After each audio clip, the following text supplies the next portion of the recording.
ಕ್ಷಮೆ ಕೇಳಿ. ಈ ಪ್ರಕರಣಕ್ಕೆ ನಾಂದಿ ಅದರಲ್ಲಿ ಅಲ್ಲಿಗೆ ಒಂದು ಇತಿಶ್ರೀ ಹಾಡಿ ಅದರ ಬಿಟ್ಟು ಉದ್ದಟತನ ತೋರ್ಲಿಕ್ಕೆ ಹೋಗ್ಬೇಡಿ. ನೀವು ಮಾಡಿದ್ದು ತಪ್ಪು. ಕನ್ನಡಿಗರ ಭಾವನೆಗೆ ನೀವು ಕಿಂಚಿತ್ತು ಬೆಲೆಯನ್ನ ಕೊಟ್ಟಿಲ್ಲ. ಶಿವಣ್ಣನ ಕಡೆ ಬೆರಳು ತೋರಿಸಿ, ಕೈ ತೋರಿಸಿ ನಿಮ್ಮ ಭಾಷೆ ತಮಿಳಿನಲ್ಲಿ ಹುಟ್ಟಿದೆ ಅಂತ ಹೇಳುವುದು ಉದ್ದಟತನ ಇದೆಯಲ್ಲ, ಅದು ಕನ್ನಡಿಗರಿಗೆ 6-7 ಕೋಟಿ ಜನರ ಎದೆಗೆ ನೀವು ಕೈ ತೋರಿಸಿ ಮಾತಾಡಿದ್ದೀರಿ. ಕೇರ್ಫುಲ್. ಆಮೇಲೆ ಕನ್ನಡದ ಶ್ರೇಷ್ಠತೆ ಯಾವ ಮಟ್ಟಿಗಿದೆ ಅಂತಂದ್ರೆ ಕಮಲಾಸನ್ ಅವರಿಗೆ ಇದು ಅರಿವಿರಬೇಕು. ಇವತ್ತು ಅತ್ಯಂತ ಹೆಚ್ಚು ಬಳಸುವಂತ ಸಂಗೀತದ ಪ್ರಕಾರ ಯಾವುದು ತಮಿಳುನಾಡಲ್ಲಿ? ಕರ್ನಾಟಕಿ ಸಂಗೀತ. ಕರ್ನಾಟಕಿ ಸಂಗೀತವನ್ನ ಹೆಚ್ಚು ನೀವು ಬಳಸ್ತಾ ಇದ್ದೀರಿ. ಆದ್ರೆ ನಿಮಗೆ ಕರ್ನಾಟಕ ಸಂಗೀತಕ್ಕೆ ತಮಿಳಿನ ಸಂಗೀತ ಅಂತ ಒಂದು ಹೆಸರು ಬದಲಾಯಿಸುವ ಯೋಗ್ಯತೆ, ಚರಿತ್ರೆ, ಸಾಧ್ಯತೆ, ಸಂಪನ್ನತೆ ನಿಮಗೆ ಒದಗಲಿಲ್ಲ. ಕಮಲಾಸನ್ ಒಬ್ಬ ಶ್ರೇಷ್ಠ ಕಲಾವಿದ ಅಂತ ನಾವೇನು ಆರಾಧಿಸ್ತಾ ಇದ್ದೇವೋ ಅದೇ ಕನ್ನಡಿಗರ ಬಾಯಲ್ಲಿ ಇವತ್ತು ಕಮಲಾಸನ್ನನ್ನ ಛೀ ತೂ ಅಂತ ಉಗುಳುವ ಹಾಗೆ, ಉಗುಳಿಸಿಕೊಳ್ಳುವ ಹಾಗೆ ಕೋಲ್ ಕೊಟ್ಟು ಪೆಟ್ಟು ತಿಂದ ಕತೆ ಈ ಕಮಲ್ನ.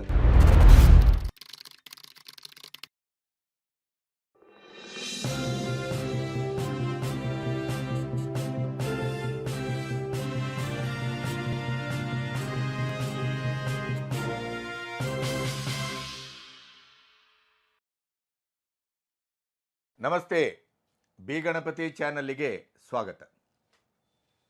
ಕಮಲಹಾಸನ್ನು ಒಂದು ಅರ್ಥದಲ್ಲಿ ಪ್ರಪಂಚದ ಕೆಲವು ಸೂಕ್ಷ್ಮ ಸಂವೇದಿ ಅಭಿಜಾತ ಕಲಾವಿದರು ಅಭಿವ್ಯಕ್ತಿಯ ಶ್ರೇಷ್ಠತೆಯನ್ನು ಪಾತ್ರಗಳ ಮೂಲಕ ದಾಖಲಿಸಿದ ಕೆಲವು ಕಲಾವಿದರಲ್ಲಿ ಒಬ್ಬರು ಅಂತ ಹೇಳಲಿಕ್ಕೆ ಪ್ರಾಯಶಃ ಭಾರತೀಯರಿಗೆ ಬಹಳ ಹೆಮ್ಮೆ ಅಂತ ನನ್ನ ಭಾವನೆ.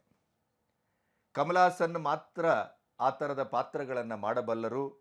ಕಮಲಹಾಸನ್ ಪಾತ್ರ ಮಾಡಿದ ರೀತಿಯಲ್ಲಿ ಅದರ ಅಭಿವ್ಯಕ್ತಿಯ ಒಟ್ಟು ಚಹರೆಯನ್ನು ನಕಲು ಕೂಡ ಮಾಡಲಿಕ್ಕೆ ಸಾಧ್ಯ ಇಲ್ಲವೇನೋ ಅನ್ನುವ ರೀತಿಯ ಒಬ್ಬ ಅನನ್ಯ ಕಲಾವಿದ. ಆದರೆ ಕಮಲಹಾಸನ್ ಇಷ್ಟು ದಡ್ಡ, ಆಮೇಲೆ ಇಷ್ಟು ಒಂದು ರೀತಿಯ ಏನು ಅವ್ಯವಹಾರಿಕ ಮತ್ತು ಸಮಯ ಕಾಲದ ಪ್ರಜ್ಞೆ ಇಲ್ಲದೆ ತನ್ನ ಕ್ಷೇತ್ರವಲ್ಲದ ಕ್ಷೇತ್ರಕ್ಕೆ ಕೈ ಹಾಕಿ ಕೈ ಸುಟ್ಕೊಳ್ಳುವಂಥ ಕೆಲಸವನ್ನು ಮಾಡುವಷ್ಟು ದಡ್ಡಾತಿ ದಡ್ಡ ಅಂತ ಇವತ್ತು ನನಗೆ ಅರ್ಥ ಆದದ್ದು. ಕಮಲಹಾಸನ್ನು ಒಬ್ಬ ನಿರ್ದೇಶಕನಾಗಿಯೂ ನಟನಾಗಿಯೂ ಚಿತ್ರರಂಗದ ಎಲ್ಲ ಅಂಗೋಪಾಂಗಗಳಲ್ಲಿಯೂ ಕೂಡ ತನ್ನ ಶ್ರೇಷ್ಠತೆಯನ್ನು ದಾಖಲಿಸಿದವರು. ಅಷ್ಟೇ ಉನ್ನತವಾದಂಥ ಎತ್ತರವನ್ನೂ ಕಂಡವರು, ಅಷ್ಟೇ ಅತಳವಿತಳ ಪಾತಾಳಕ್ಕೆ ಬಿದ್ದು ಅದರ ಅನುಭವವನ್ನು ಅನುಭೂತಿಯನ್ನು ಕಂಡವರು.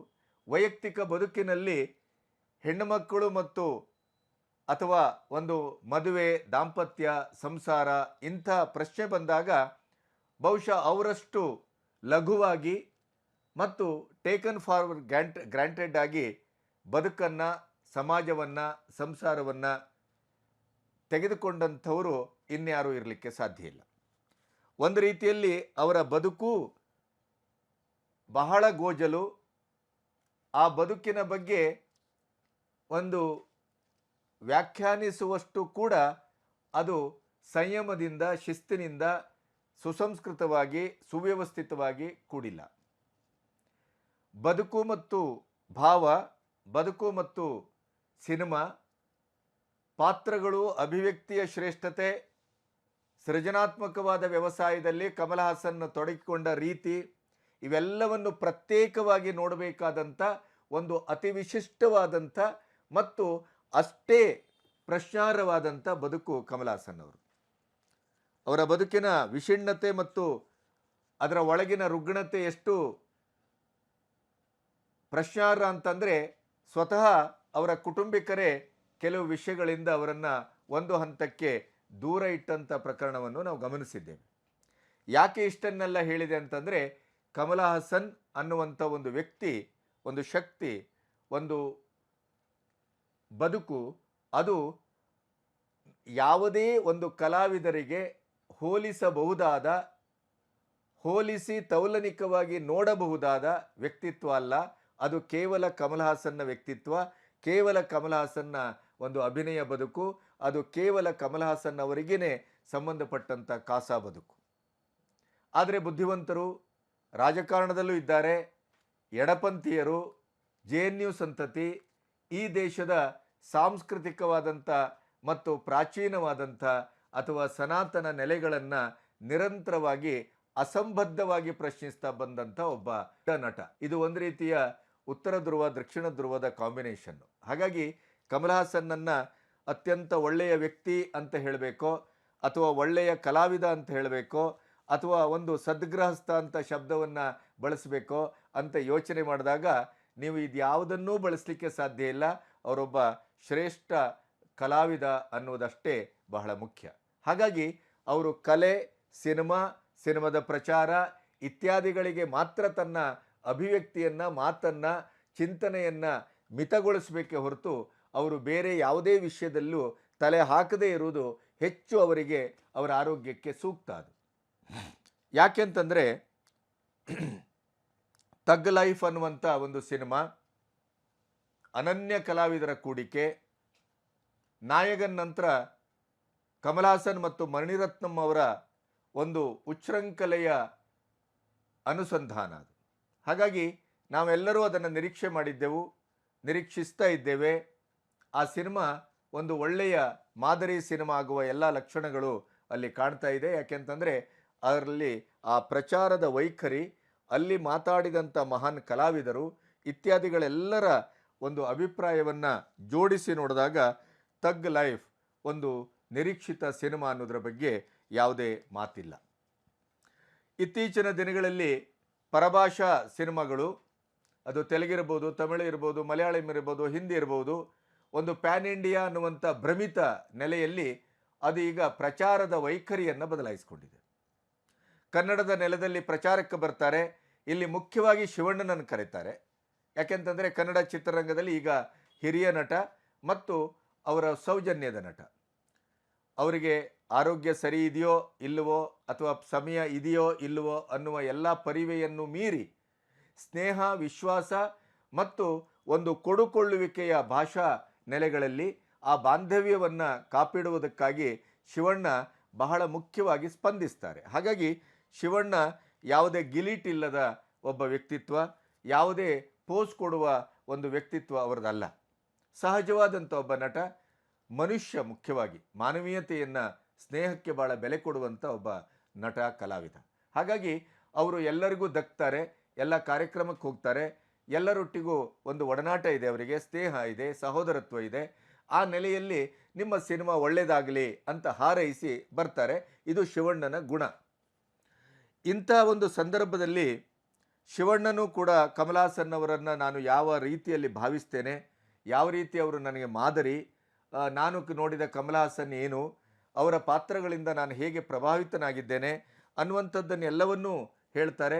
ಅದರ ಜೊತೆ ಕಮಲ್ ಹಾಸನ್ ಕೂಡ ಶಿವಣ್ಣ ನನಗೂ ಹೇಗೆ ಒಬ್ಬ ಮಗನಿಗೆ ಸಮಾನ, ರಾಜ್ಕುಮಾರ್ ಕುಟುಂಬ ನನ್ನ ಕುಟುಂಬದ ಎಕ್ಸ್ಟೆನ್ಷನ್, ಹೇಗೆ ರಾಜ್ಕುಮಾರ್ ಅವರಿಂದ ನಾನು ಏನೇನನ್ನು ಕಲಿತೆ, ಕರ್ನಾಟಕ ಅನ್ನೋದು ನನ್ನ ಒಂದು ಕುಟುಂಬ ಇದ್ದ ಹಾಗೆ, ನನ್ನ ಒಂದು ಒಡನಾಟದ ಕ್ಷೇತ್ರ ಇದು. ಯಾಕೆಂತಂದರೆ ಕೋಕಿಲ ಸಿನಿಮಾದಿಂದ ತನ್ನ ಸಿನಿಮಾ ಬದುಕನ್ನು ಆರಂಭಿಸಿದ್ದು ಕನ್ನಡದ ನೆಲದಿಂದ ಕಮಲ್ ಹಾಸನ್. ಅನಿಲ್ ಕಪೂರ್ಗೂ ಈ ಮಾತು ಅನ್ವಯಿಸ್ತದೆ, ಪಲ್ಲವಿ ಅನುಪಲ್ಲವಿ ಲಂಕೇಶ್ ಅವ್ರದ್ದು. ಹಾಗೆಯೇ ಅವರು ಬಹಳ ಒಳ್ಳೊಳ್ಳೆಯ ಸಿನಿಮಾಗಳನ್ನು ಕನ್ನಡದಲ್ಲಿ ಮಾಡಿದ್ದಾರೆ. ಹಾಗಾಗಿ ನಮಗೆ ಅವರ ಬಗ್ಗೆ ಬಹಳ ಗೌರವ ಇದೆ, ಪ್ರೀತಿ ಇದೆ. ಕಮಲ್ ಹಾಸನ್ ಒಬ್ಬ ತಮಿಳಿಗ ಅನ್ನುವಂಥ ಯಾವುದೇ ಭಾವ ಕನ್ನಡಿಗರಿಗೆ ಇದೆ ಅಂತ ನಾನು ಭಾವಿಸುವುದಿಲ್ಲ. ಆದರೆ ಈಗ ಅವರು ತಮಿಳಿನ ಕಮಲ್ ಹಾಸನ್ ಆಗಿ ಕನ್ನಡಿಗರ ಎದೆಯಲ್ಲಿ ಆಕ್ರೋಶವನ್ನು ಹುಟ್ಟುಹಾಕಿದ್ದಾರೆ. ಏನು ಅಂತಂದರೆ, ಇದೇ ತಗ್ ಲೈಫ್ ಸಿನಿಮಾದ ಪ್ರಚಾರದ ಸಂದರ್ಭದಲ್ಲಿ ಅವರು ತಮಿಳಿನಿಂದ ಕನ್ನಡ ಹುಟ್ಟಿದ್ದು, ಅದರಲ್ಲೂ ಅವರು ಆಡಿದ ರೀತಿ, ಆ ಬಾಡಿ ಲ್ಯಾಂಗ್ವೇಜು, ಆ ಭಾಷೆಯನ್ನು ಪ್ರಯೋಗಿಸಿದ ರೀತಿ, ಅದು ತುಂಬ ಕನ್ನಡಿಗರಿಗೆ ಸಿಟ್ಟು ಬರಿಸುವಾಗಿತ್ತು, ಕನ್ನಡಿಗರ ಮನಸ್ಸನ್ನು ಘಾಸಿಗೊಳಿಸುವಾಗಿತ್ತು. ನಿಮ್ಮ ಭಾಷೆ, ಈ ಭಾಷೆಯನ್ನು ಅವರು ಬಳಸ್ತಾರೆ, ನಿಮ್ಮ ಭಾಷೆ ಕನ್ನಡ ನಮ್ಮ ತಮಿಳಿನಿಂದ ಹುಟ್ಟಿದ್ದು ಅನ್ನುವಂಥ ಒಂದು ಮಾತನ್ನು ஆடுத்தார். இது அந்த ஊரில் இருக்கும் என் குடும்பம், அதனால தான் அவர் இங்கே வந்திருக்காரு. அதனால தான் நான் பேச்சை ஆரம்பிக்கும் பொழுது நான் உயிரே உறவே தமிழே என்று ஆரம்பித்தேன். அதில் தமிழிலிருந்து பிறந்தது தான் உங்கள் பாஷையும், அதனால் நீங்களும் அதில் உட்படுவீர்கள்.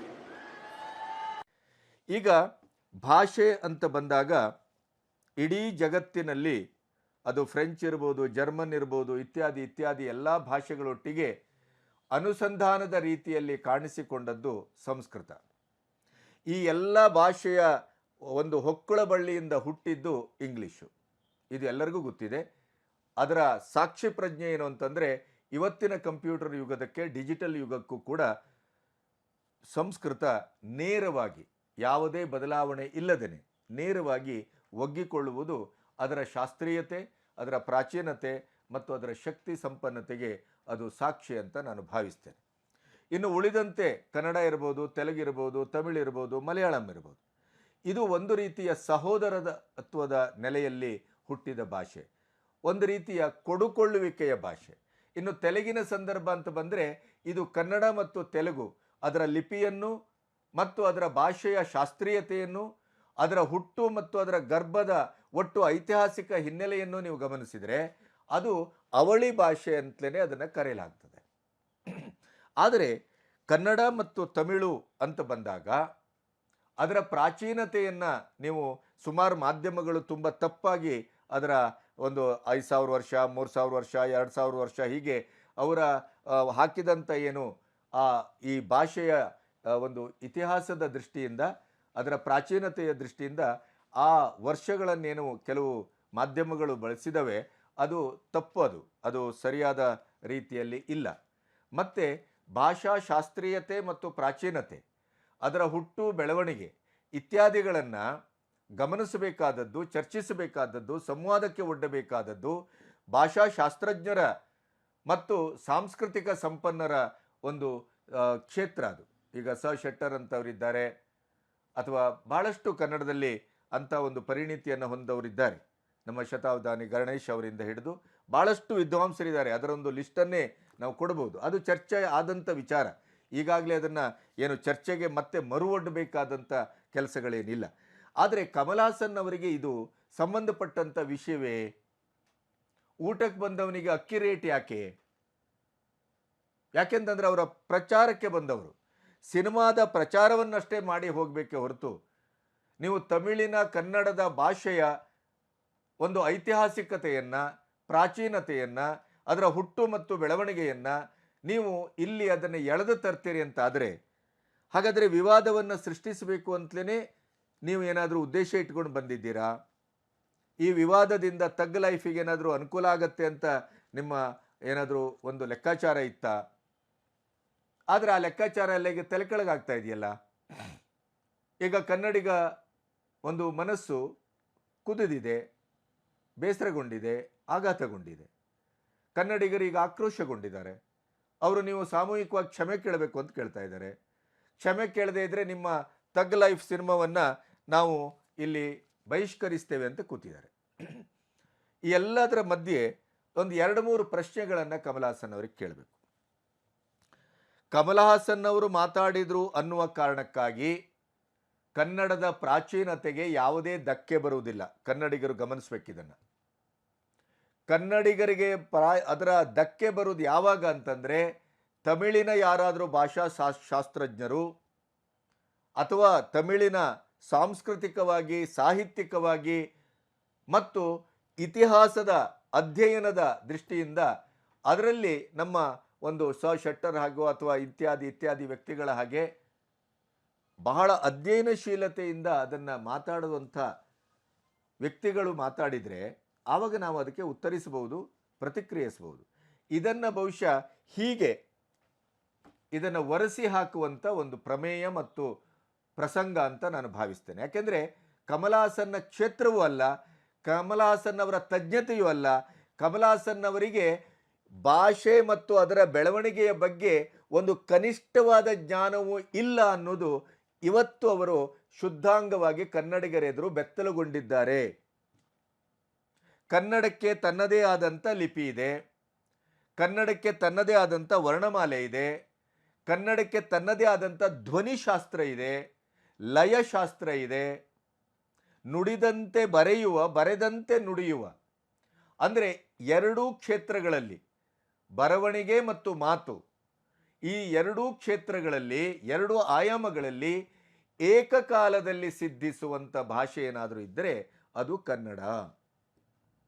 ಕನ್ನಡಕ್ಕೆ ಒಂದು ಲಯಶಾಸ್ತ್ರ ಇದೆ, ಧ್ವನಿಶಾಸ್ತ್ರ ಇದೆ. ಕನ್ನಡದ ಶಾಬ್ದಿಕವಾಗಿ ನೋಡಿದರೆ ಅಮೆರಿಕದಲ್ಲಿ ಒಂದು ಸ್ಪರ್ಧೆ ಆಗಿದೆಯಲ್ಲ, ತೌಲನಿಕ ಅಧ್ಯಯನ ಆಗಿದೆ. ಇಡೀ ವಿಶ್ವದ ಲಿಪಿಶಾಸ್ತ್ರದಲ್ಲಿ ಕನ್ನಡಕ್ಕೆ ಬಹಳ ಅಗ್ರಸ್ಥಾನ ಸಿಕ್ಕಿದೆ, ಅದರ ಸೌಂದರ್ಯಕ್ಕೆ.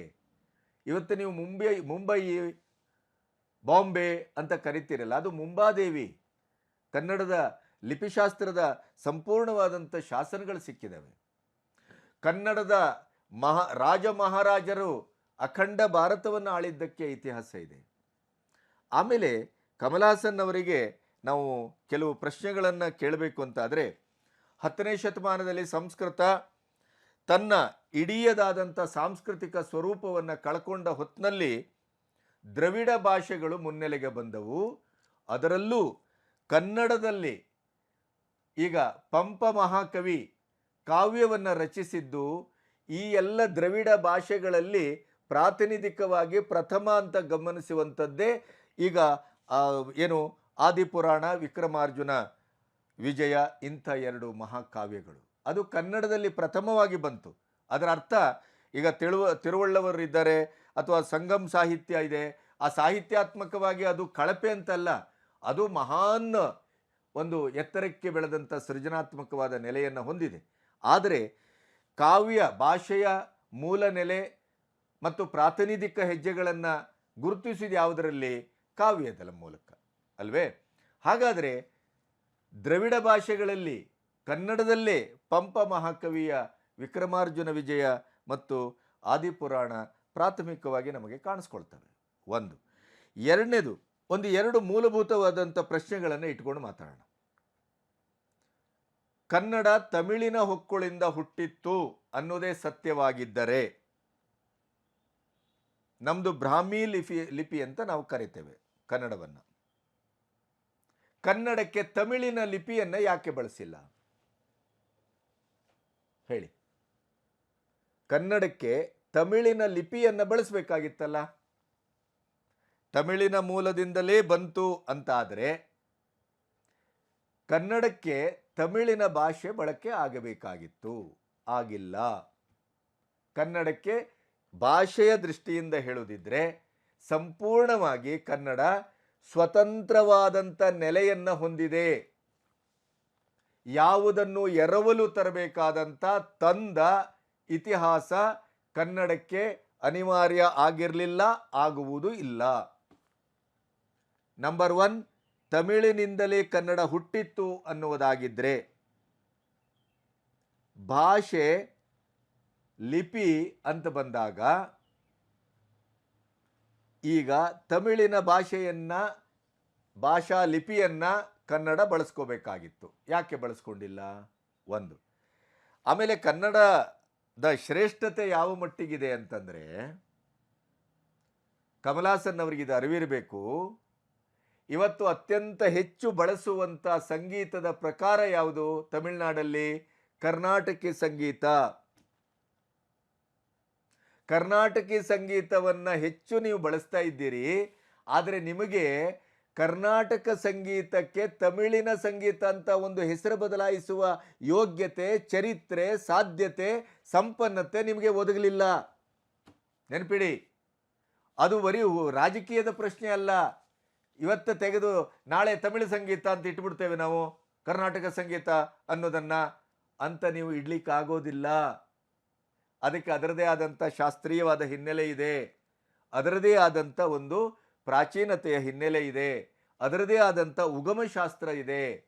ಹಾಗಾಗಿ ನೀವು ಈ 2 ಮೂಲಭೂತವಾದಂಥ ಅಂಶಗಳನ್ನು ಇಟ್ಟುಕೊಂಡು ನೋಡಿದರೆ ತಮಿಳಿನಿಂದ ಕನ್ನಡ ಅಲ್ಲ. ತಮಿಳು, ತೆಲುಗು, ಮಲಯಾಳಮ್ಮು, ಕನ್ನಡ ಇದು ದ್ರವಿಡ ನೆಲೆಗಟ್ಟಿನ ಭಾಷೆಗಳು, ಸಹೋದರ ಸಂಬಂಧವನ್ನು ಹೊಂದಿದ ಭಾಷೆಗಳು. ಹೆಚ್ಚು ಕಮ್ಮಿ ಒಂದೇ ಕಾಲದಲ್ಲಿ ಆಸುಪಾಸಿನಲ್ಲಿ ಹುಟ್ಟಿದ ಭಾಷೆಗಳು. ಆದರೆ ಆ ಭಾಷೆಯ ಒಟ್ಟು ನಾನು ಇನ್ನೊಂದು ನಿಮಗೆ ಅಂದರೆ ಪ್ರಕೃತದ ಉದಾಹರಣೆಯನ್ನೇ ಕೊಡೋಣ. ಯಾಕೆಂತಂದರೆ ನಾವು ಭಾಷೆಯ ಶಾಸ್ತ್ರೀಯತೆ, ಅದರ ಪ್ರಾಚೀನತೆ ಇತ್ಯಾದಿಗಳನ್ನು ಮಾತಾಡಬೇಕು ಅಂತಾದರೆ ಅದಕ್ಕೆ ಅದರದೇ ಆದಂಥ ಅಧ್ಯಯನ ಇದ್ದಂಥ ಅಧ್ಯಯನಶೀಲರೇ ಇದರ ಬಗ್ಗೆ ಮಾತಾಡಬೇಕು. ಅದು ನನ್ನ ಕ್ಷೇತ್ರವೂ ಅಲ್ಲ ಕಮಲ್ಜಿ, ನಿಮ್ಮ ಕ್ಷೇತ್ರವೂ ಅಲ್ಲ, ಅಥವಾ ಯಾವುದೇ ಪತ್ರಕರ್ತರ ಕ್ಷೇತ್ರವೂ ಅಲ್ಲ. ಅದು ನಾವು ಟು ದ ರಿಪೋರ್ಟ್ ಅಷ್ಟೇ. ಆ ರಿಪೋರ್ಟ್ ಮಾಡ್ಬೋದು, ರಿಪೋರ್ಟಿಗೆ ಕ್ರಿಯೆ ಪ್ರತಿಕ್ರಿಯೆಯನ್ನು ಮಾಡ್ಬೋದು, ತಜ್ಞರನ್ನು ಇಟ್ಟುಕೊಂಡು ನಾವು ಅದಕ್ಕೆ ಚರ್ಚೆಯನ್ನು ಮಾಡ್ಬೋದು. ಆದರೆ ಈಗ ಆ ತಜ್ಞತೆಯ ಅಗತ್ಯತೆ ಇಲ್ಲದೇ ಇರುವಂಥ ಹಿನ್ನೆಲೆಯಲ್ಲಿ ಕನ್ನಡ ಬೆಳೆದಿದೆ. ಕನ್ನಡ ಎಷ್ಟು ಇತಿಹಾಸವನ್ನು ಹೊಂದಿದೆ ಅನ್ನೋದರ ಬಗ್ಗೆ ಈಗಾಗಲೇ ಸಾಕಷ್ಟು ಚರ್ಚೆ ಆಗೋಗಿದೆ. ಅದು ಶಾಸ್ತ್ರೀಯ ಭಾಷೆ ಅಂತ ಅದು ಕನ್ಸಿಡರ್ ಆಗಿದೆ. ಆದರೆ ನಾನು ಒಂದು ಹೇಳೋದು, ತಮಿಳಿನಿಂದ ಕನ್ನಡ ಅಂತ ಆಗಿದ್ದಿದ್ರೆ ಕನ್ನಡಕ್ಕೆ 8 ಜ್ಞಾನಪೀಠ ಹೇಗೆ ಬಂತು? ತಮಿಳಿಗೆ ಯಾಕೆ ಈಗ 2 3 ಏನೋ ಇರಬೇಕು, ಅದಕ್ಕಿಂತ ಜಾಸ್ತಿ ಅಂತೂ ಖಂಡಿತ ಇಲ್ಲ. ಯಾಕೆ?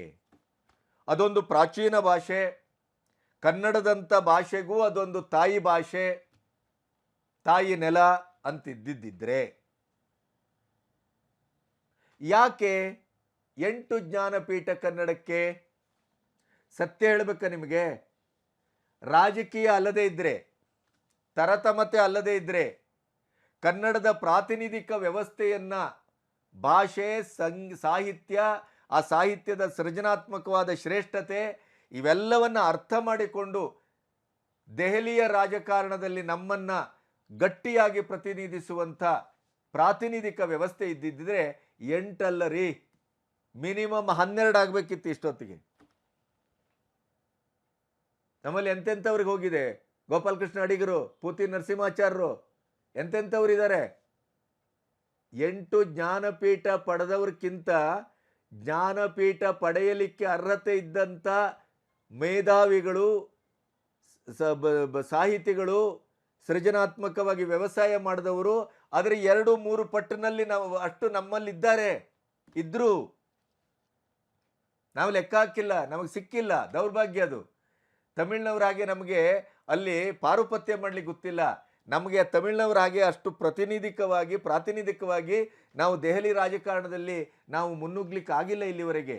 ನಮ್ಮ ಕನ್ನಡಿಗರ ರಾಜಕಾರಣದಲ್ಲಿ, ಕನ್ನಡಿಗರ ಒಂದು ಅಲ್ಲಿ ಪ್ರಾತಿನಿಧಿಸುವ ವ್ಯವಸ್ಥೆಯಲ್ಲಿ ನಮಗೆ ತುಂಬ ಹಿನ್ನಡೆಯಾಗಿದೆ ಎಲ್ಲ ವಿಷಯದಲ್ಲಿ. ಈಗ ನೋಡಿ, ಬಾನು ಮಸ್ತಾಕ್ ಅವರಿಗೆ ಬೂಕರ್ ಅವಾರ್ಡ್ ಬಂತು. ತಮಿಳ್ನವ್ರಿಗೆ ಬಂದಿದೆಯಾ? ನೀವಿನ್ನೂ ಕಾಯಬೇಕಾಗಿದೆ. ಅದರ ಅರ್ಥ ನಾವು ಕನ್ನಡವೇ ಮೊದಲ ಭಾಷೆ, ಕನ್ನಡದಿಂದ ತಮಿಳು ಅನ್ನುವಂಥ ಆರ್ಗ್ಯುಮೆಂಟ್ ಮಾಡಲಿಕ್ಕೆ ಸಾಧ್ಯ ಇದೆಯಾ? ಸಾಧುವಾದು ಹೇಳಿ. ಹಾಗಾಗಿ ಈಗ ನಾವು ಮಾಡಬೇಕಾದದ್ದು ದೇಶ ಒಂದಾಗಿಸುವ ಕೆಲಸ. ಆಪರೇಷನ್ ಸಿಂಧೂರ್ನ ಮೊದಲು ಮತ್ತು ನಂತರದ ಭಾರತ ಅನ್ನುವ ಚರ್ಚೆಯ ಒಂದು ವರ್ತಮಾನದಲ್ಲಿ ನಿಂತಿದ್ದೇವೆ. ಗಡಿ, ಭಾಷೆ, ಜಾತಿ, ಮತ, ಧರ್ಮ ಇವೆಲ್ಲವನ್ನ ಮೀರಿ ನಾವು ಭಾರತೀಯರು ಅನ್ನುವಂಥ ನೆಲೆಯಲ್ಲಿ ಒಗ್ಗೂಡಬೇಕಾದಂಥ ಅವಶ್ಯಕತೆ ಇದೆ. ಅಂಥ ಭಾವನಾತ್ಮಕವಾದ ಸನ್ನಿವೇಶದಲ್ಲಿ ನಿಂತಿದ್ದೇವೆ. ಈಗ ನಾವು ಭಾಷೆಯನ್ನಿಟ್ಟುಕೊಂಡು ಹೊಡೆದಾಡುವ ಒಂದು ಸಾಧ್ಯತೆಯಲ್ಲೂ ಇಲ್ಲ, ಆ ಮಾನಸಿಕ ವ್ಯವಸ್ಥೆಯಲ್ಲೂ ಇಲ್ಲ. ಅದರ ಕೊನೆಗೂ ಒಂದನ್ನು ಹೇಳಲೇಬೇಕಾದದ್ದೇನು ಅಂತಂದರೆ, ಇಡೀಯದಾಗಿ ದ್ರವಿಡ ಭಾಷೆಗಳಲ್ಲಿ ಅತ್ಯಂತ ಸಂಪನ್ನವಾದಂಥ ಭಾಷೆ ಅಂದರೆ ಅದು ಕನ್ನಡ. ಅದೇ ಸಂಪನ್ನತೆಯನ್ನು ತಮಿಳು ಕೂಡ ಹೊಂದಿದೆ, ಪ್ರಶ್ನೆ ಇಲ್ಲ.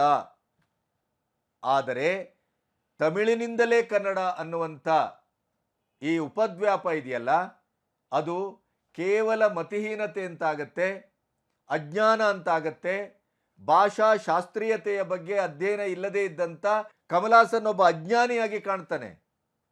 ಕಮಲಾಸನ್ ಒಬ್ಬ ಶ್ರೇಷ್ಠ ಕಲಾವಿದ ಅಂತ ನಾವೇನು ಆರಾಧಿಸ್ತಾ ಇದ್ದೇವೋ, ಅದೇ ಕನ್ನಡಿಗರ ಬಾಯಲ್ಲಿ ಇವತ್ತು ಕಮಲಾಸನ್ನನ್ನು ಛೀ ತೂ ಅಂತ ಉಗುಳುವ ಹಾಗೆ, ಉಗುಳಿಸಿಕೊಳ್ಳುವ ಹಾಗೆ ಕೋಲ್ಕೊಟ್ಟು ಪೆಟ್ಟು ತಿಂದ ಕತೆ ಈ ಕಮಲ್ನ ಕತೆ.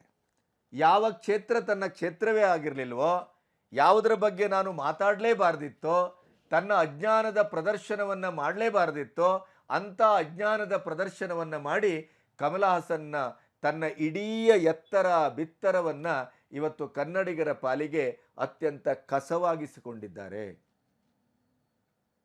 ಅನಾವಶ್ಯಕವಾಗಿ ವಿವಾದವನ್ನು ಎಳ್ಕೊಂಡಿದ್ದಾರೆ.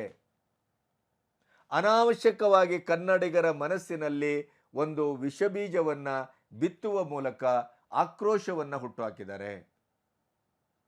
ಕಮಲ್ ಹಾಸನ್ನನ್ನು ಯಾವತ್ತೂ ಒಬ್ಬ ತಮಿಳಿಗ ಅಂತ ನೋಡದೇ ಇದ್ದಂಥ ಹಿನ್ನೆಲೆಯಲ್ಲಿ ಇವತ್ತು ತಮಿಳಿಗ ಅಂತ ನೋಡುವಂಥ ಪ್ರಶ್ನೆಯನ್ನ ಅವರೇ ಹುಟ್ಟುಹಾಕಿದ್ದಾರೆ. ಕನ್ನಡದ ಶ್ರೇಷ್ಠತೆ ಮತ್ತು ಕನ್ನಡದ ಪ್ರತಿಭಾನ್ವಿತೆ ಯಾವ ರೀತಿ ಇದೆ ಅಂತಂದರೆ, ಕಮಲ್ ಹಾಸನ್ ಅವರೇ, ತಮಿಳಿನ ಈ ಸಿನಿಮಾ ಕ್ಷೇತ್ರವನ್ನ ಆಳಿದ್ದು ರಜನಿಕಾಂತ್, ಜಯಲಲಿತಾ, MGR ಕೂಡ ನಿಮ್ಮ ತಮಿಳಿಗ ಅಲ್ಲ. ಬಹುತೇಕವಾಗಿ ಸಿನಿಮಾದ ಮಹಾನ್ ಕಲಾವಿದರು ಅಂತ ಚರಿತ್ರಾರ್ಹವಾಗಿ ಯಾರಾದರೂ ಬೆಳೆದವರೆಲ್ಲ ಇದ್ದಾರಲ್ಲ, ಅವರೆಲ್ಲರೂ ತಮಿಳಿನ ಗಡಿಯ ಆಚೆಯಲ್ಲಿ ಹುಟ್ಟಿ ಅಲ್ಲಿ ಬಂದು ಬೆಳೆದವರು. ಇದಕ್ಕೆ ಇನ್ನೊಂದು ಮುಖವೂ ಇದೆ, ತಮಿಳಿಗೆ ಆ ಔದಾರ್ಯವೂ ಇದೆ ಅಂತ ನಾವು ಭಾವಿಸ್ಬೇಕಾಗತ್ತೆ.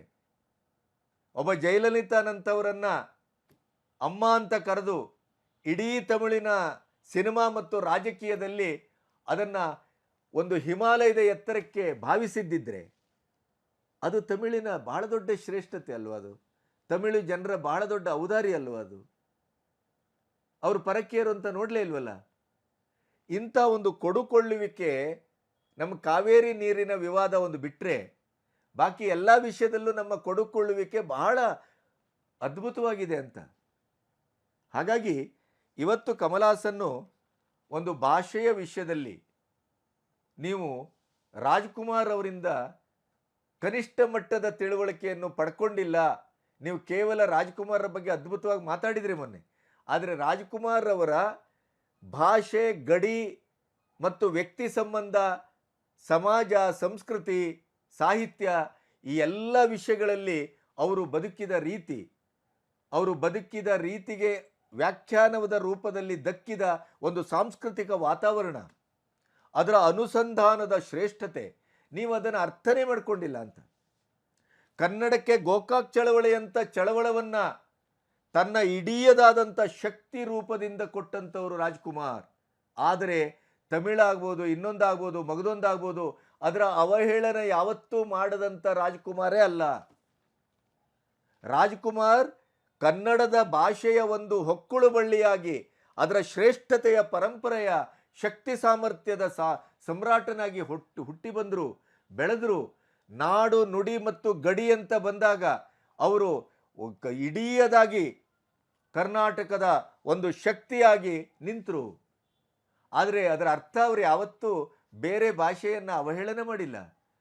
ಕನ್ನಡವೇ ಶ್ರೇಷ್ಠ, ಉಳಿದದ್ದೆಲ್ಲ ನಿಕೃಷ್ಟ ಅಂತ ಯಾವತ್ತೂ ಹೇಳಲಿಲ್ಲ, ಯಾವತ್ತೂ ಬದುಕಲಿಲ್ಲ. ರಾಜ್ಕುಮಾರರ ಶ್ರೇಷ್ಠತೆ ಇರುವುದೇ ಇಂಥ ಒಂದು ಆತ್ಯಂತಿಕ ಸಂದರ್ಭದಲ್ಲಿ. ಅಂಥ ಒಂದು ವ್ಯಕ್ತಿತ್ವವನ್ನು ಅಳವಡಿಸಿಕೊಳ್ಳಿಕ್ಕೆ ಬಹಳ ಕಷ್ಟ ಇದೆ, ಅಷ್ಟು ಸುಲಭ ಇಲ್ಲ. ರಾಜ್ಕುಮಾರ್ ವಿಶ್ವಮಾನವನಾಗ್ತಾರೆ, ಯುಗಮಾನವರಾಗ್ತಾರೆ. ಯಾಕೆ ಅಂತಂದರೆ ಈ ಎಲ್ಲ ಕಾರಣಗಳಿಂದ ಅಂತ. ಅಂಥ ವೀರಪ್ಪನಂಥ ಒಬ್ಬ ರಕ್ತರಾಕ್ಷಸ, ಕೊಲೆಗಡಕ 108 ದಿನ ಕಾಡಿನಲ್ಲಿ ರಾಜ್ಕುಮಾರರನ್ನ ಇಳಿಯ ವಯಸ್ಸಲ್ಲಿ ಯಾವುದೇ ರೀತಿಯಲ್ಲೂ ರಾಜ್ಕುಮಾರಕ್ಕೆ ಸಂಬಂಧಪಟ್ಟವರಲ್ಲ, ಅದರ ಭಾಗಿದಾರರು ಅಲ್ಲ, ಅವರು ರಾಜಕಾರಣಿಯೂ ಅಲ್ಲ. ಅದೇ ಕೊಲೆಗಡಕ ವೀರಪ್ಪನ್ನು ರಾಜ್ಕುಮಾರ್ ಸಿನಿಮಾ ನೋಡಿ ಬೆಳೆದಂಥ ವ್ಯಕ್ತಿ. ಅಂಥವನು ರಾಜ್ಕುಮಾರನ್ನು ತೆಗೆದುಕೊಂಡೋಗಿ ಅಷ್ಟು ಕಷ್ಟ ಕೊಟ್ಟಾಗಲೂ ಕೂಡ ಇಡೀ ಪ್ರಪಂಚದ ಯಾವುದೇ ಮಾಧ್ಯಮಗಳಲ್ಲೂ ಮಾತಾಡದೇ ಅದರ ಒಂದು ಸೌಭಾಗ್ಯ ನನ್ನ ಹತ್ರ ಮಾತಾಡಿದ್ದು ರಾಜ್ಕುಮಾರ್. ಆ 108 ದಿನಗಳು ಅಂತ ನಾನು ಬರೆದೆ. ಅದರಲ್ಲಿ ಒಂದೇ ಒಂದು ಶಬ್ದವನ್ನು ಕೂಡ ವೀರಪ್ಪನ ಬಗ್ಗೆ ಅವರು ಕಟುಕ, ಕೊಲೆಗಡುಕನೋ, ಅಂಥದ್ದೋ ಇಂಥದ್ದೋ ಏನನ್ನೂ ಮಾತಾಡಿಲ್ಲ ಅಂತ. ಒಂದು ಮುಗ್ಧವಾದಂಥ ಹಿನ್ನೆಲೆಯಲ್ಲಿ ರೂಪುಗೊಂಡಂಥ ಕಲಾವಿದನ ಹೃದಯದ ಅಂಬೋಣ ಏನಿರಬಹುದು ಅಷ್ಟನ್ನೇ ಅವರು ಮಾತಾಡಿದರು ಅಂತ. ಅದು ರಾಜ್ಕುಮಾರರ ಸಂಪನ್ನತೆಯೇ ಇದು. ಈ ಕಮಲ್ ಅಂತವರಿಗೆಲ್ಲ ಎಲ್ಲಿ ದಕ್ಕಲಿಕ್ಕೆ ಸಾಧ್ಯ? ಯಾಕೆಂದರೆ ಅವರಿಗೆ ಬದುಕೇ ದಕ್ಕಲಿಲ್ಲ, ಸಮಾಜ ದಕ್ಕಲಿಲ್ಲ, ಸಂಸಾರ ದಕ್ಕಲಿಲ್ಲ, ಸಂಬಂಧ ದಕ್ಕಲಿಲ್ಲ, ಭಾವನಾತ್ಮಕವಾದಂಥ ಕೊಡುಕೊಳ್ಳುವಿಕೆಯ ಅನುಸಂಧಾನವೂ ದಕ್ಕಲಿಲ್ಲ. ಕೇವಲ ಒಬ್ಬ ಕಲಾವಿದ ತಾನು ಶ್ರೇಷ್ಠ ಅಭಿವ್ಯಕ್ತಿಯ ಮೂಲಕವೇ ಎಲ್ಲವೂ ಆಗಿ ಕಾಣಿಸ್ಕೊಳ್ತೇನೆ ಅಂತ ಹೊರಟಂಥ ಏಕೈಕ ಕಲಾವಿದ ಅದು ಕಮಲ್. ಆದರೆ ಕಮಲ್ ಹಾಸನ್ನು ಇಂಥ ಸಂದರ್ಭದಲ್ಲಿ ಯಾಕೆ ಎಡವುತ್ತಾರೆ? ರಾಜಕೀಯಕ್ಕೆ ಬಂದರೂ ಕೂಡ ಅವರು ಯಾಕೆ ಬೆಳೆದಿಲ್ಲ?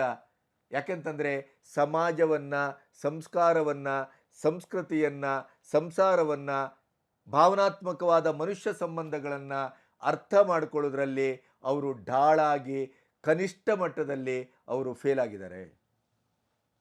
ಅದರ ಪರಿಣಾಮವೇ ಇದು ಅಂತ. ರಾಜ್ಕುಮಾರ್ ಯಾಕೆ ಆಗಲಿಲ್ಲ?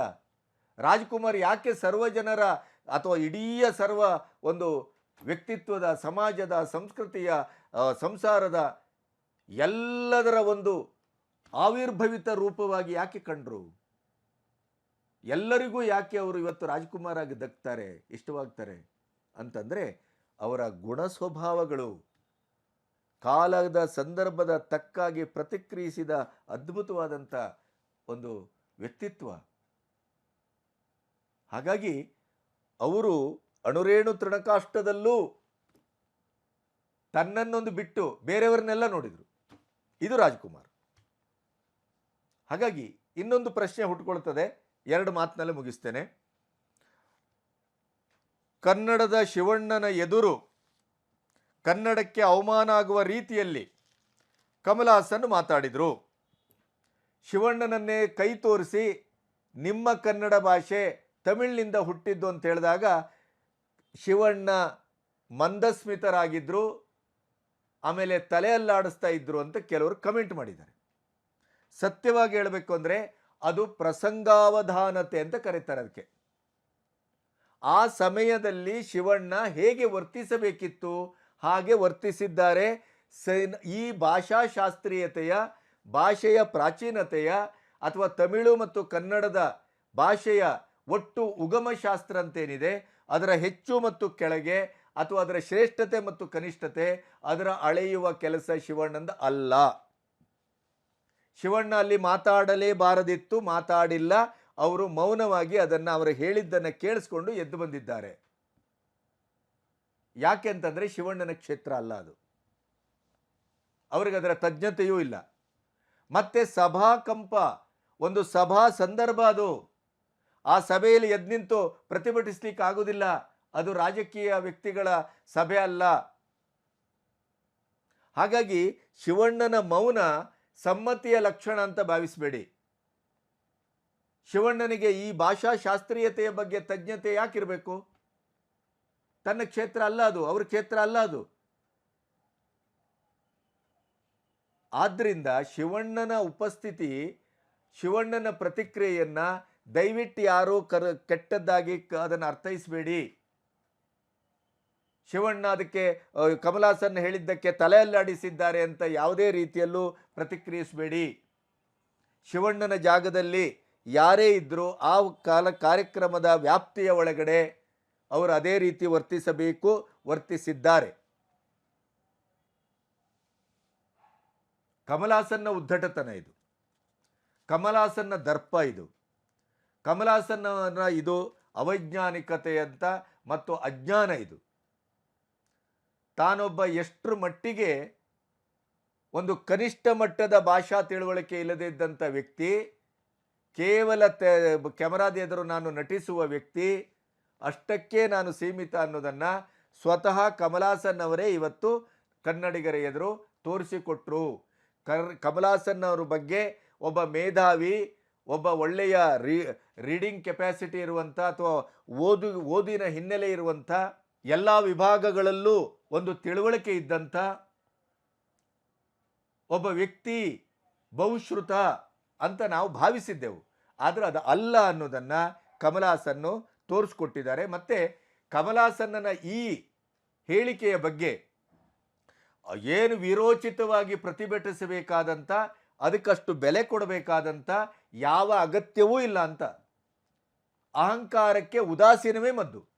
ಅದೇ ಕಮಲ್ ಹಾಸನ್ ಅವರ ಕಲೆ, ಕಲಾವಿದ, ಅಭಿವ್ಯಕ್ತಿ, ಪಾತ್ರ ಅಂತ ಬಂದಾಗ ಅದಕ್ಕೆ ನಾವು ಎದ್ದು ನಿಂತು ಕೈ ಮುಗಿತೇವೆ. ಅದು ಬೇರೆ, ಇದು ಬೇರೆ. ಕಮಲ್ ಹಾಸನ್ ಜಿ, ನಿಮ್ಮ ಕ್ಷೇತ್ರ ಅಲ್ಲ ಇದು. ನೀವು ಕೈ ಹಾಕ್ಲಿಕ್ಕೆ ಬರಬೇಡಿ, ಬಾಯಿ ಹಾಕ್ಲಿಕ್ಕೆ ಬರಬೇಡಿ. ಕೈ ಬಾಯಿ ಹಾಕಿದರೆ ನೀವು ಕನ್ನಡಿಗರ ಆಕ್ರೋಶದ ಬೆಂಕಿಯಲ್ಲಿ ಸುಟ್ಟು ಹೋಗ್ತೀರಿ. ನಿಮ್ಮ ತಗ್ ಲೈಫ್ ಸಿನಿಮಾ ಕೂಡ ಕನ್ನಡದಲ್ಲಿ ಒಂದು ವಿವಾದಾತ್ಮಕವಾದಂಥ ಸುಳಿಗೆ ಸಿಕ್ಕಿ ನಿಮ್ಮ ಎಲ್ಲ ನಿರೀಕ್ಷೆಗಳು ಹುಸಿಯಾಗ್ತವೆ, ನೆನಪಿಡಿ. ಹಿಂದಿ ಇರ್ಬೋದು, ಕನ್ನಡ ಇರ್ಬೋದು, ಹಿಂದಿ, ತಮಿಳು, ತೆಲುಗು, ಮಲಯಾಳಂ ಎಲ್ಲದಕ್ಕೂ ಕೂಡ ಬೆಂಗಳೂರು ಮತ್ತು ಕನ್ನಡವೇ ಇವತ್ತು ವ್ಯಾವಹಾರಿಕವಾಗಿ ಬಹಳ ಫಲವತ್ತಾದ ಕ್ಷೇತ್ರ. ನೆನಪಿಡಿ, ಇಲ್ಲದೆ ನೀವೆಲ್ಲ ಬರ್ತಿದ್ದೀರೇನು? ನೀವು ಅದನ್ನು ಕಳ್ಕೊಳ್ತೀರಿ. ನಿಮಗೆ ಸಿನಿಮಾ ಮಾಡಿದ್ದೀರಿ, ಅಭಿನಯಿಸಿದ್ದೀರಿ, ಮನರಂಜನೆ ಕೊಡ್ತಾ ಇದ್ದೀರಿ, ಅದಕ್ಕೆ ಕನ್ನಡಿಗರು ಅಭಿಮಾನದಿಂದ ನೋಡಿ ದುಡ್ಡು ಕೊಡ್ತಾರೆ. ಅದನ್ನು ಕಿಸೆಗೆ ಹಾಕ್ಕೊಂಡು ಸುಮ್ಮನೆ ಹೋಗ್ತಾ ಇರಿ. ನಿಮಗೆ ಕನ್ನಡ ಬೇಡ, ಕನ್ನಡ ಭಾಷೆ ಬೇಡ, ಕನ್ನಡ ಸಂಸ್ಕೃತಿ ಬೇಡ. ನೋ, ಇವೆಲ್ಲವನ್ನ ಅರ್ಥ ಮಾಡಿಕೊಂಡ್ರೆ ಅದು ನಿಮಗೆ ಕ್ಷೇಮ. 14ನೇ ಶತಮಾನದಲ್ಲಿ ತೆಲುಗಿನವರು ಹೇಳಿದ್ರಿ ಕೃಷ್ಣದೇವರಾಯರನ್ನ ಕರ್ನಾಟಕ ರಮಾರಮಣ ಅಂತ. ಇದು ನೋಡಿ, ತೆಲುಗು ಮತ್ತು ಕನ್ನಡಕ್ಕಿರುವಂಥ ಒಂದು ಒಳ ಸಂಬಂಧ, ಸಾಂಸ್ಕೃತಿಕ ಸಂಬಂಧ, ಅವಳಿ ಭಾಷೆ. ಕೃಷ್ಣದೇವರಾಯ ಅವರು ತೆಲುಗಿನಲ್ಲೂ ಬರೆದಿದ್ದಾರೆ, ಕನ್ನಡದಲ್ಲೂ ಬರೆದಿದ್ದಾರೆ. ಕೃಷ್ಣದೇವರಾಯರನ್ನ ಕರ್ನಾಟಕ ರಮಾರಮಣ ಅಂತ ಕರೆದದ್ದು ಕನ್ನಡಿಗರಲ್ಲ, ತೆಲುಗು ನೆಲದವರು. ನೆನಪಿಡಿ, ಇದು ಭಾಷಾ ಸಾಮರಸ್ಯ.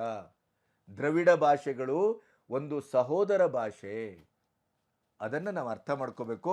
ಅದಕ್ಕೆ ಪರಸ್ಪರ ಬೆಂಕಿ ಹಚ್ಚುವಂಥ ಕೀಳು ಕೆಲಸವನ್ನು ದಯವಿಟ್ಟು ಮಾಡಬೇಡಿ. ಆದಷ್ಟು ಬೇಗ ಕ್ಷಮೆ ಕೇಳಿ. ಈ ಪ್ರಕರಣಕ್ಕೆ ನಾಂದಿ ಅಲ್ಲಿಗೆ ಒಂದು ಇತಿಶ್ರೀ ಹಾಡಿ, ಅದರ ಬಿಟ್ಟು ಉದ್ದಟತನ ತೋರಲಿಕ್ಕೆ ಹೋಗಬೇಡಿ. ನೀವು ಮಾಡಿದ್ದು ತಪ್ಪು. ಕನ್ನಡಿಗರ ಭಾವನೆಗೆ ನೀವು ಕಿಂಚಿತ್ತು ಬೆಲೆಯನ್ನು ಕೊಟ್ಟಿಲ್ಲ. ಶಿವಣ್ಣನ ಕಡೆ ಬೆರಳು ತೋರಿಸಿ, ಕೈ ತೋರಿಸಿ ನಿಮ್ಮ ಭಾಷೆ ತಮಿಳಿನಲ್ಲಿ ಹುಟ್ಟಿದೆ ಅಂತ ಹೇಳುವುದರ ಉದ್ದಟತನ ಇದೆಯಲ್ಲ, ಅದು ಕನ್ನಡಿಗರಿಗೆ 6-7 ಕೋಟಿ ಜನರ ಎದೆಗೆ ನೀವು ಕೈ ತೋರಿಸಿ ಮಾತಾಡಿದ್ದೀರಿ. ಕೇರ್ಫುಲ್. ನಮಸ್ತೆ.